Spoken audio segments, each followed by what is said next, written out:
How much did we make today? 5 million. How much did we lose today? $1 billion. You got rich dudes pissing in their pants right now.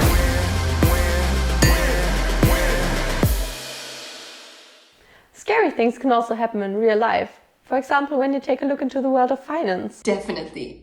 And the dumb advertising that keeps popping up. So the new movie, Dumb Money, seems to fit with that, right? Yes, it's actually an adaptation of the book The Anti-Social Network. So it's a satire about the story about Mark Zuckerberg, isn't it? Not really, but it deals with the other side of the business.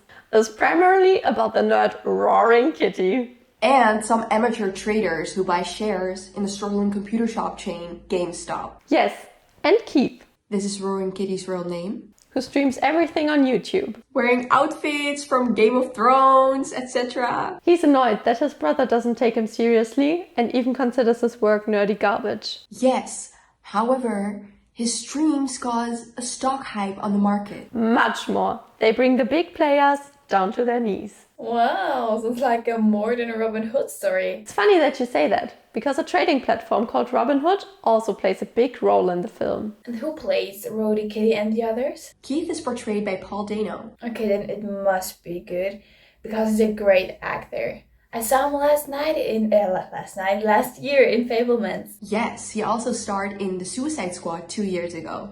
And Keith's brother Kevin is played by Pete Davidson. Ah, I know him from Saturday Night.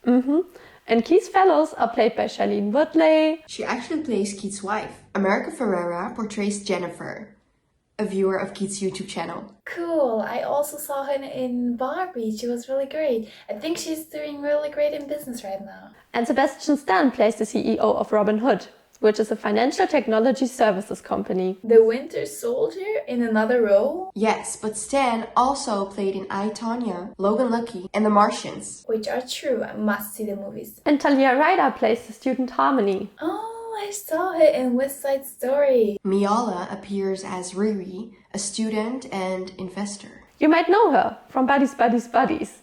And Anthony Ramos, who plays Marcus, a GameStop clerk. He normally performs musical on stage. Yes, but recently he also starred in Transformers, Rise of the Beasts. He also plays in Honest Thief, Godzilla, King of the Monsters. And The Star is Born.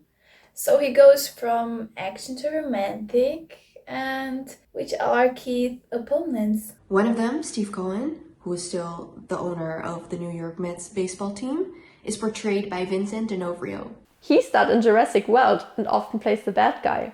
And Seth Rogen, who portrays Gabe Plotkin. It's a great and very popular cast. Indeed, besides Kate Burden from Grey's Anatomy. And Olivia Thirlby appear on screen. Yeah, recently I saw her in Oppenheimer. Yes, and soon in Lucy Carter. I really liked her in Above the Shadows and Juno. You know, the movie about the teen pregnancy? Oh, yeah, and before we continue, we shouldn't forget about the father, played by Clancy Brown, who was the villain in Highlander. So a great cast doesn't necessarily mean a great movie. What do you think about it? So did you like Dumb Money? The film deals with a rather cold topic. Yes, the financial world mainly consists of numbers, losses, and profits. But here and there you can find funny, emotional and inspiring stories as well. In the case of Dumb Money, it's even based on a true story. It's a small advantage if you have some knowledge of the industry, because in some places it can get a bit nerdy. Yes, it can happen that you don't understand everything, but the nerdy aspect and the associated naivety somehow makes the film charming. And especially because of the main actor Paul Dano, who plays brilliantly as always. Yes, he represents the rebellious and the battle between David and Goliath. And authenticity. There are many characters, you won't warm up to all of them or relate to them. But that's somewhat intentional, because the movie shows that people are limited to their material value instead of humanity. Exactly, and Dumb Money shows that in an entertaining way. If you expect the typical Seth Rogen humor, you might be disappointed. Yes, but if you want to see an entertaining movie based on a true story and be inspired and see that everyone can go from rags to riches, you'll have a lot of fun. I find the film worth watching because it criticizes the system without condemning it, and it shows that it can be reimagined with some creativity. And it shows that, ironically, People during the pandemic became very creative instead of burying their heads in the sand. Funny is that the individuals portrayed in the film are pushing back. Some self-critique might be beneficial. Right. So the actors do a good job. The story is cool, even if it's not 100% understandable in some places. Paul Dano performs really well, even if we can't delve deeply into his backstory. The sets are great as well. And the message is good too. So do you recommend them, Bunny? Definitely. The film touches hearts in its own way. And it also motivates you to stay creative and look ahead. I can recommend it to you. Then I really have to see them, Bunny.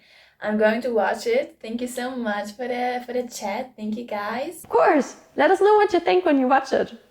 Bye!